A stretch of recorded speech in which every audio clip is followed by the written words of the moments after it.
va manger. Alors, pendant ce temps, je vous en prie, très cher président de la République, peuple congolais, les mesures qui sont prises déjà, que vous avez déjà pris, président de la République, il y a 2 mesures déjà.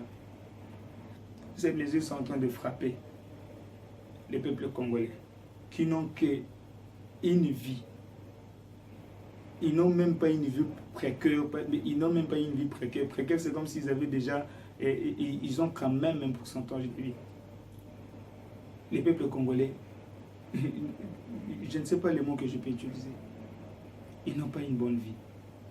Alors déjà, quand il y aura des mesures encore beaucoup plus dures à cause suite aux contaminations, quand le peuple ne respecte pas les mesures, ça sera encore plus grave. Alors je demande en passant au peuple congolais de respecter les mesures d'hygiène que les présidents de la République et le gouvernement nous ont demandé pour ne pas faire propager ces virus, c'est cette pandémie.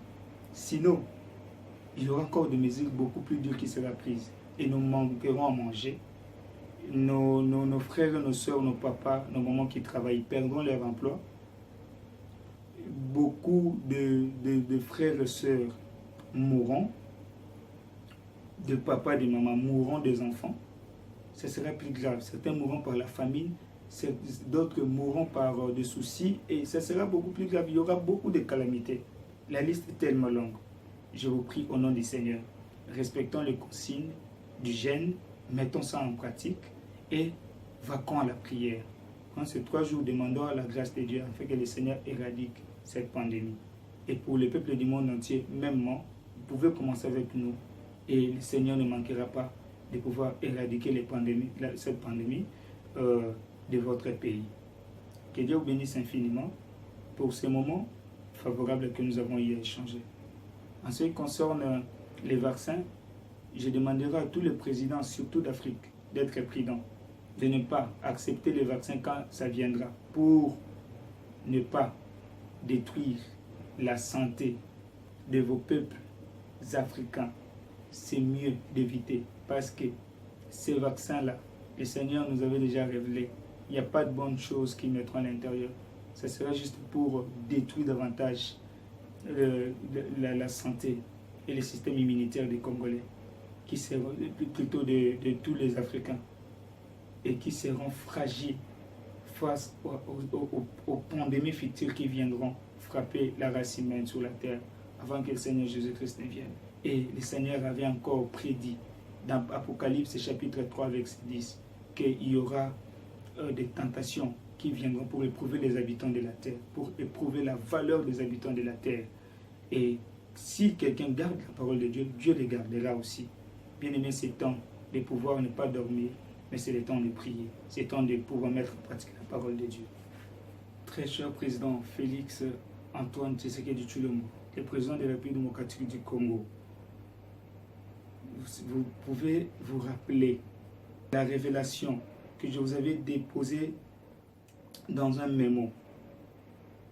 Ces mémos-là se trouvent au niveau de la présidence. C'était passé via la maison civile du chef de l'État.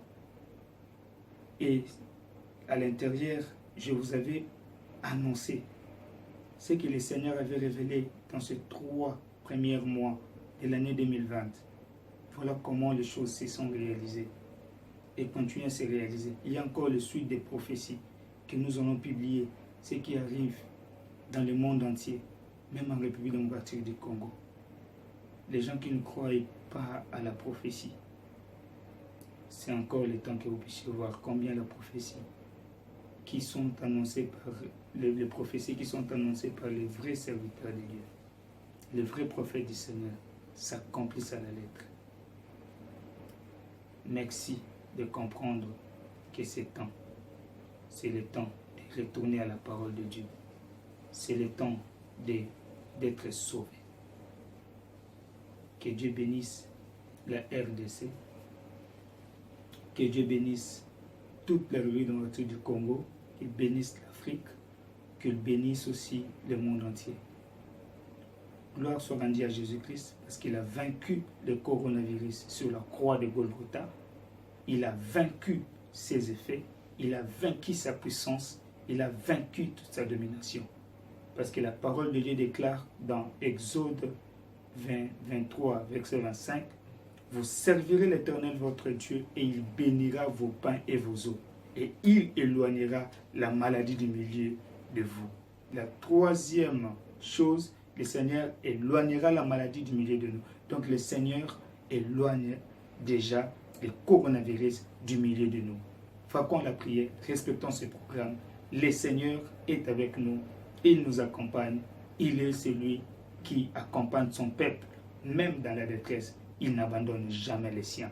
Que vive la guérison de Dieu et que vive la fin des règnes du coronavirus dans le monde entier. Amen. Que Dieu vous bénisse, que Dieu vous bénisse, que Dieu vous bénisse. La suite aux prochaines publications, si le Seigneur le permettra. Amen.